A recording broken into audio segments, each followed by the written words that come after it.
Hello everybody, it's Good Friday today, so it's Bank Holiday Monday, Easter Sunday this weekend, so happy days. Unfortunately for me, guess where I am? Yeah, down the bloody garage, expect nothing less. Today, well I shouldn't say today, this has been ongoing, my works van. So I'm gonna share a little story with you guys of my, well, so-called trusted VW Caddy, no longer. I developed a knocking noise a couple of weeks ago now on this Caddy. I was driving to Bridport for a meeting and it developed kind of like an engine misfire, so the engine was rattling around.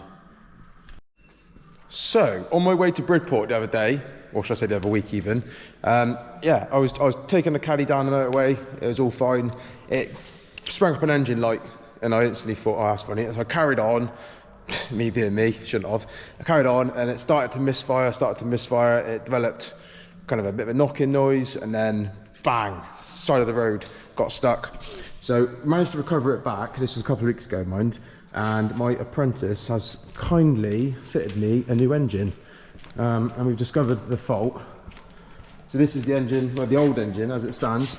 Currently being sat on this pallet because I'm going to turn it into a coffee table or something. I think I'm going to, well I see the pistons are out and you've got cams in the block. So I'm probably going to make either, I don't know, a table with a bit of glass over it or some kind of like wine rack from where the piston bores are, I don't know. But yeah, that's the old engine. From what we could see, the high pressure fuel pump had basically shredded to smithereens because in the fuel filter you got metal filings. So that was one problem, and then on the bottom, we took the sump off, you could see the oil pump belt, it basically disintegrated. So I'd imagine some of the oil ways were blocked up and oil pressure faults. The turbo was also had a lot of free play in it. The van used to smoke a little bit as well. To be honest with you, I think the engine has seen better days. So yeah, my apprentice has fitted a brand new engine, second hand. Not brand new, but yeah, managed to get this engine for, I think it's £1,000. So we got all the injectors, we got the turbo, I fitted a new clutch kit as well. Comeback kit, water pump's been fitted. Since then, I've driven the van to and from work once and broke down again. So instantly I thought, I don't know, maybe the apprentice has done something wrong, maybe the fuel lines are wrong, maybe something's come off. Got it back to the garage to find out, guess what? Another high pressure fuel pump had gone. So it's the second time. Obviously this one had come off the new engine. So the old one that previously failed, we switched with this new one. However, this is second hand. So yeah, I'd imagine this one was on the way or had already gone. So we fitted a new fuel pump. As you can see here, so this one's Recon. So I do get a 12-month warranty with it. So I'm hoping that's going to hold me out, which is brilliant. So that's all tickety-boo, sound. Engine's running sweet. Then I took it for an MOT, and this was the result. So horn not working, headlamps. I've got a fuel system component leaking. It says possible injectors, so it could be the leak off seals potentially. And we've got a few advisories, well more than a few. Shock absorbers, suspension arm, near side front, and two tyres. Oh hang on, what's this? Oh yeah, near side rear and offside rear. So it's the anti-roll bar D-bushes. It's on the rear, looks like. Excessive movement, yeah that's the one. So yeah, you're probably initially thinking, great job Jed, works vehicle, that's what I looked after. To be honest with you, I hold my hands up on this one. I should probably be maintaining my vehicle better than what it has been, but you know, I should be setting an example. But yeah, unfortunately, I must admit, it's not been overly loved for. Show you guys the back of it. I've got a little light switch here. We've done a conversion on it. I say we, I paid for a conversion. So we've got the VW stitching, the lights. Got the curtains in, nice flooring. The only thing I need is the bed. However, yeah, it's too good to scrap.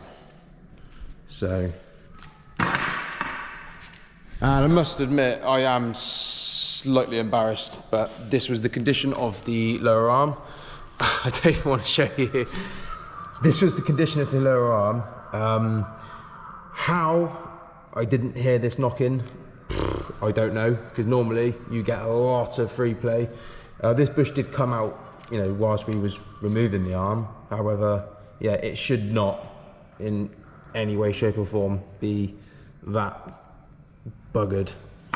So that was one of the suspension arms. So yeah, I'm just gonna go through with our advisories on this van. So changing the tyres, we're gonna change the D-bushes on the back. I'm gonna fix the fuel leak. I'm thinking it's probably the leak-off seals, because usually with injectors, especially on these vans, you've got the clips and the seals that go, I get this torch down there, some little seals in there. I'm gonna clean up the rocker cover where the fuel is. You can see the fuel just down in there is leaking through. I'd imagine it's the little blue seals that go in the injectors for the return pipe. Quite common. Other than that, yeah, it's been serviced, cam belt's done. Turbo's second hand with the engine, so I'm not completely trusting it, but we'll see how it goes. Obviously everything's adding up now, so you got brand new turbo, brand new clutch, brand new engine, brand new injectors. They're probably 200 a piece. If everything was brand new recon engine, you're probably talking 5-6 grand. So I've just gone on the budget side of things to buy a second hand engine for £1 grand, stuck it in and hope for the best.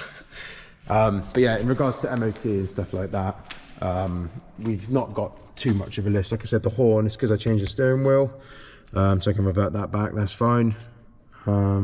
Headlamps, I think it's because they're an LED, only change them to H7. And then yeah, these advisories, like I said, I'm going to go through. I'm going to show you guys the underside.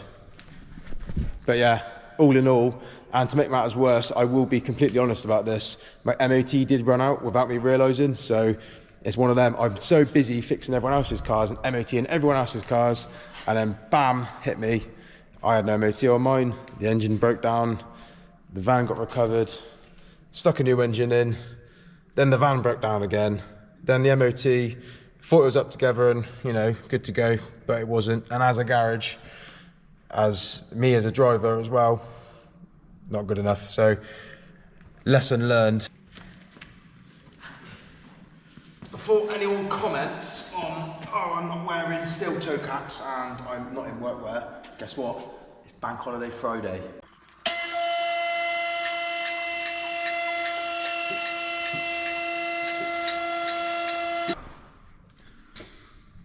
So that's our new lower arm we fitted the other day.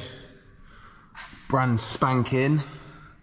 The other one did get advised actually, so I'm probably going to change that one too, because what I plan to do is get this one changed and then get the tyres done and then get it tracked. So I've got a new track hood end on there as well. So with 2 new kind of control arms and track hood ends and tyres, that's the best time to get the tracking done. There's no point in getting the tracking done and then doing the tyres, then the arm, because it'll put it all out again. I think it was the bush in here, so you can see where this one's starting to crack. I don't know if you can see that, but that's a good spot by the lads down Wiltshire Tyres, doing the MOT for us. They've also advised, like I said earlier, on the MOT sheet, let's put this torch somewhere. They've advised these D bushes, which to be fair I did notice because I can hear it down the road. See that bush there? So this is the roll bar, that's the drop link, the rear drop link, and it's the D bushes. So you see them moving? It's pretty difficult to see, but yeah, these D bushes, so it's these 2 bolts come out both sides and new bushes go in. So the bushes look like this. Somewhere on this part shelf. Here we go. You've got classic star line. So I'll be honest with you, that's cheap and nasty. But like I said, I'm on a budget. So nice easy little job. We're going to remove this one, and then we're going to remove that one, and then we're going to lubricate this bush just to slide it in over that bar like that, and then we're going to bolt them back down. I'm going to do the same on the other side. It's a nice little job.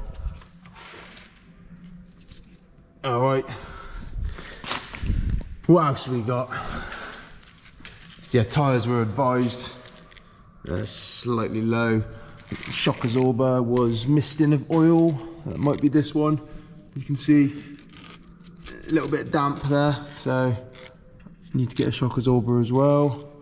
I've not driven this engine very far. I've probably driven it 25 miles and then it broke down. So I can see already I've got an antifreeze leak, which is bloody brilliant. I know exactly where that's coming from. You see that oil filter cooler there? So the oil cooler, well actually if you check my previous video out you'll see, but basically, or is it that pipe? It's either that pipe or the cooler, because the seals are not new and the cooler was complete with the engine. So like I said, getting a second-hand engine, you're going to run into faults like this, especially when you don't know the state of it. I've had an aircon pulley delete as well. So as you can see, the aircon pump is completely missing, which is fine by me, but they've done a modification to the belt. So they removed the tensioner. As you can see there, there's no tensioner, there's a hole for it, and they've modified, so they put a stretch belt over, so the crank only runs the alternator. It should run on a tensioner, then an aircon compressor, but as you can see there's nothing there. So weight reduction, not really gonna make me go any faster, but yeah, see the pipes are probably still up there. Yeah, there they are, tucked up there. Like I say, I didn't do this job, one of my apprentice did, so I'm just discovering a few things here and there, which is cool. Someone's obviously resealed the sump here as well, but overall it's not too shabby. We fitted a brand new radiator and intercooler previously last February. One of my other techs done that because that had a problem, under boosting. Start motors second hand or old, not new. Gearbox oil change has been done.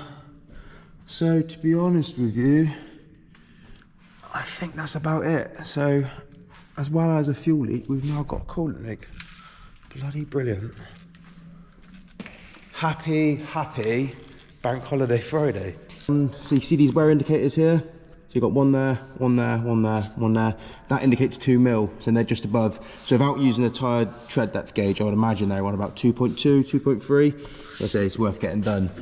Whilst I was checking the car around as well, I did notice this tyre is absolutely fine tread-wise. However, when you spin it up, and if you keep a close eye on this part here, you'll see the tyre wobble. So if you put your hand, you can feel it. But you probably can't see it in the camera. In person, you can really see that jump up and down. So that would indicate this tyre's, I mean, what is it? It's an Accelera, so it's nothing special. Budget tyre. It's probably out of shape, and that's going to give some kind of impression that, well, it's going to give a wheel wobble on the back. So normally if a tyre goes misshapen and it bounces up and down like that, then it would indicate, or it would sound a bit like a wheel bearing, but it might just sound like a bit of a rumble as well, if that makes sense. So I'm going to switch that one out as well. I'm going to go for something better this year, because yeah, only Acceleras last year, they're a bit of a budget tyre. So I've gone for, what have we gone for? Rodex. So they're a mid-range tyre, grade C on fueling and grade A in the rain. So it's looking brilliant for wet weather. They actually feel better as a tyre. You can just feel they're a better quality tyre. More expensive, but I don't really kind of take the chance on tyres. Like, if you want to feel safe and you want the reassurance, peace of mind, always spend that little bit extra for maybe a mid-range or top of the range tyre. I would never skimp out on a part worn or a budget. Budgets are fine, but like for example, just proof on that back wheel I just span up, it's misshapen. It's only been on there about a year or so. Probably it's just it could suggest a badly kind of bad quality tyre, or could have hit a big pothole. But yeah, say with tyres, it's not worth the risk. So yeah, let's put some Rodexes on there and let's get cracking.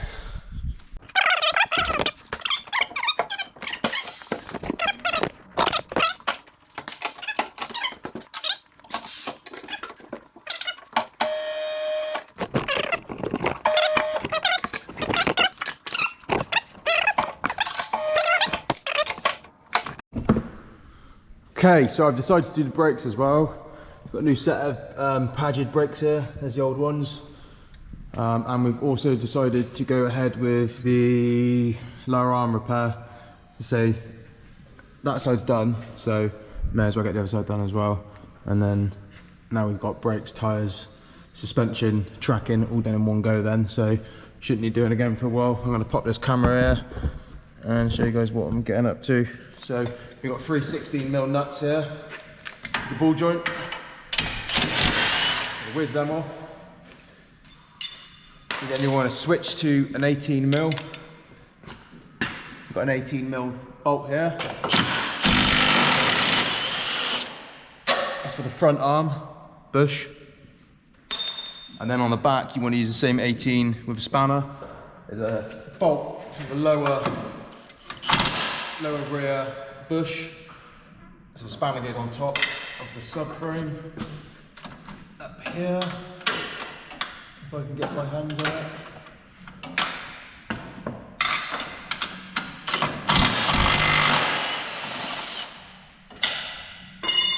There's a lot of water come out of that one. So that bolt was actually wet. A lot of water come out on my hand. So that's that. And that's all the lower arm consists of. So you've got that rear one. See all that water? The front one, and then the 3 16mm nuts. And you can pull down with one hand, literally wiggle it out, and there you go. So you can see the damage on this arm. In fact, it's actually worse than I thought. You can see all the splits in it.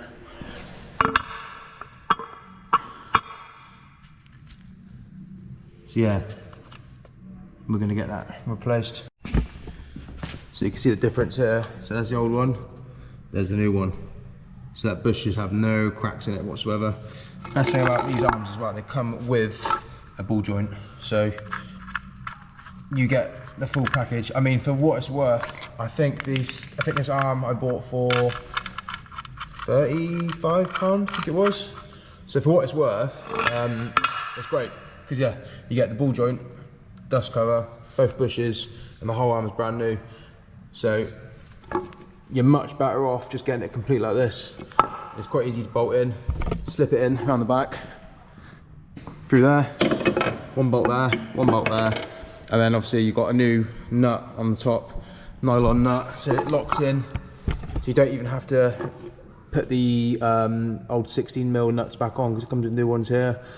So yeah, you can just take this off, slip him up through, and then yeah, new nut, tighten it down. Job is a good one. The van is getting treated. Right, so a bit of advice. We've got the arm in, and the ball joint comes with the arm. So instead of taking these 16mm nuts off like we did to remove it, we're gonna just put this one nut on top. So once you've got your 19mm spanner, you start to tighten it, you'll find you'll get to a point where the nut will just spin and the thread will spin. So what you want to do is you want to get yourself a big transmission jack, if you've got one, or a trolley jack on the floor, and you're going to want to jack at the bottom of the ball joint. So you're going to press up here, a bit of pressure, and that will apply pressure to this stud so it doesn't spin. So that will then allow you to tighten this nut up fully. So say without the pressure underneath here, you'll find that this will just spin and it won't get tight. And obviously where the drive shaft is, you obviously can't get an impact gun on top. So yeah, you're gonna want to spanner it and then jack it just a little bit, just so the pressure, you know, is on. But that's a little trick. All right, onto the rear shocks. So you can see the shocks are absolutely shredded. Wow, so that's actually meant to be the cover. But yeah, it looks like the cover's disintegrated. And obviously that will allow all dirt and grime to get in there, hence why they've advised the MOT that they're leaking. So I've got one off this side. So there's a 21mm bolt at the top, and there's a nut that's welded on, so you don't have to put a spanner on that one. You literally just whiz off the 21. Quite thick bolts, so they're unlikely to snap, a bit of WD-40 to be safe. And then you've got one here that goes on to the axle, and you want to make sure you put a transmission stand underneath, so once the shock's obviously dismantled, the axle is going to drop. So yeah, this is the one I've already removed. in comparison to the new shocks. The new shocks got like these new rubber covers on, so they're a bit like a dust shield. So the best way to test a shock is to compress it and see if it returns. Oh dear. So it's stuck. It should be very, very springy and should bounce back to show that the shock has resistance. So that is scrap. New ones, give them a test. They're a lot more difficult to push down. As soon as you push them right down, you'll then see the resistance. So obviously they're good because they're brand new. But yeah, let's get these fitted and hopefully have a better ride. I did have actually one of the leaf springs changed as well. When I first got the van, I think it was this leaf spring here. I noticed that it had a fracture in there where the clamp was. So some of the lads at my work got them.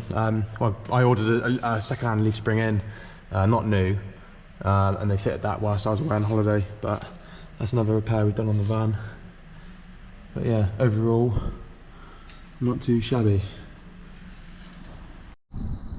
Right, so that's most of the work done. So we've got the brakes, they're just bedding in. As you can see, the zinc coating's coming off. So a couple more miles, they'll be fully bedded. We've got all the tyres on, suspension arms, rear shocks, they're all done. So on our list left, we've got the fuel leak, which you can see I've cleaned up everything. So all the injectors are clean and the rocker cover's clean. So what I'm going to do now I'm outside is run it up and check for a leak.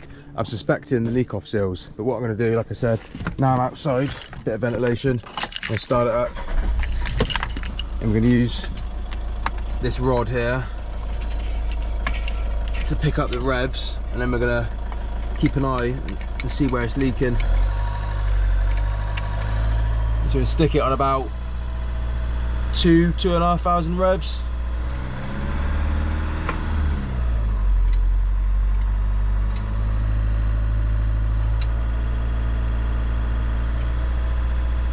Somewhere there will be handy.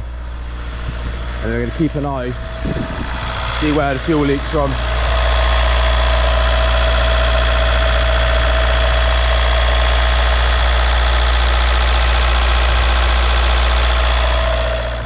Can't see anything obvious, so I'm going to leave it running for a couple of minutes to see what happens. Also got to keep an eye, I think there's a small coolant leak too, but I think that's coming from the oil cooler housing.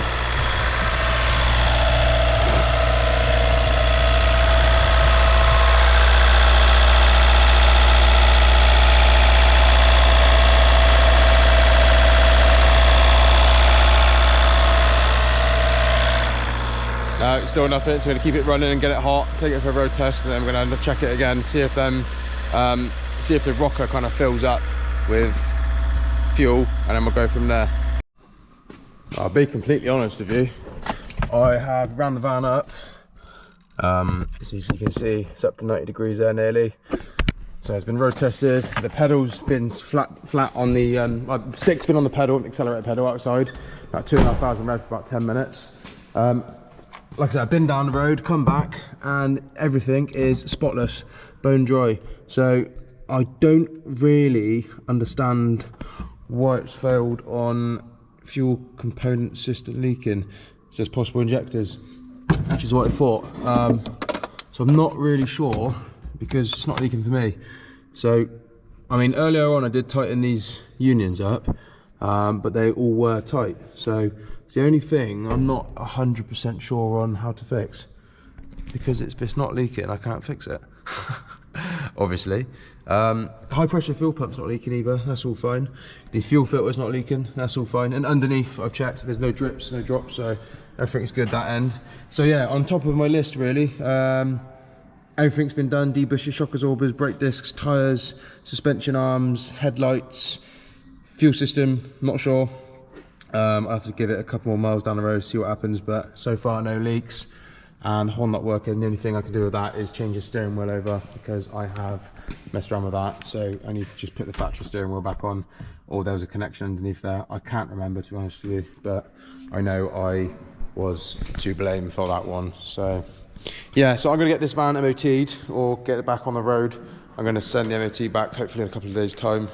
But yes, thanks for watching, and I hope you enjoyed me fixing my van, really. That was it. So, yeah. See you guys in another video. Thank you very much.